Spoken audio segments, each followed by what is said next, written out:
ভাইফোঁটার video দেখে একজন comment করেছে যে দিদি রান্নাঘরেই ভাইফোঁটা, ওইখানেই খাওয়া দাওয়া, ওইখানেই সব কিছু। হ্যাঁ, আমার ওইখানেই সব কিছু।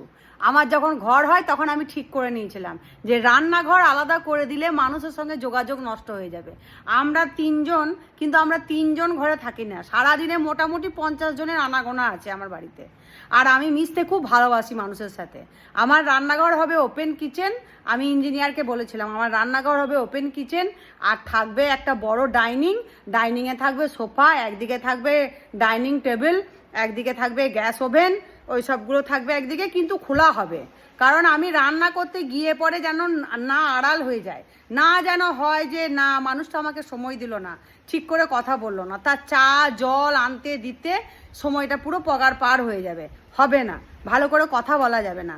আর এটা ভেবো না যে আমার বাবারও জমি জায়গা নাই, মানে আমার ভাই বলেছে যে দিদি তুই যেখানে খুশি, কারণ আমি এই ব্যবসার সূত্রে বাবার গ্রামে আছি, তো বাবার বিশাল বড় এক বিঘের খামার ছিল, সেখানে ঘরের জন্য ইট সব কিছু নেমে গেছিলো, কিন্তু সেটা আমার পছন্দ ছিল না, কারণ সেটা লোকালয়ের বাইরে, মানে একটু রোডের ভিতরে। তো আমার একটু প্রবলেম ছিল, আমাদের প্রবলেম মানে আমরা একবারে কি বলবো ভাজা হয়ে গেছি, ডাকাত চোর এসব নিয়ে ভাজা হয়ে গেছি। তো আমাদের একটু প্রবলেম ছিল, করতে পারি নাই।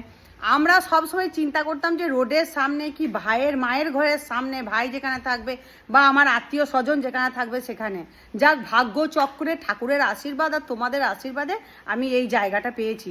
এই জায়গাটা বেশি বড় নয়, 1.5 কাঠা জায়গা, 1.5 কাঠা জায়গার ওপর ঘর হয়েছে। আর যে আমার ইঞ্জিনিয়ার সুরঞ্জন বর্মন যে করেছে, মানে সে তাকে কি বলবো, দেবতার মতন সে এত সুন্দর করেছে, মানে যে দেখে সেই বলে যে না সত্যি মানুষটার প্ল্যান আছে বলতে হবে। ইঞ্জিনিয়ারিং যে পড়েছে আমার কাকা বলে যে সত্যি ছোট হতে পারে কিন্তু ওকে প্রণাম করা উচিত যে এইটুকু জায়গার মধ্যে এত ভালো ঘর করেছে।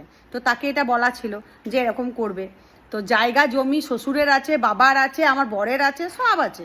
আমাদের একটা বাগানে মানে ডাঙাতে বিশাল বড় জায়গা, 7 কাঠা 8 কাঠা জায়গা ঘিরে বাগান আছে, ঠিক আছে, আমাদের সব আছে, কোনো অসুবিধা নাই।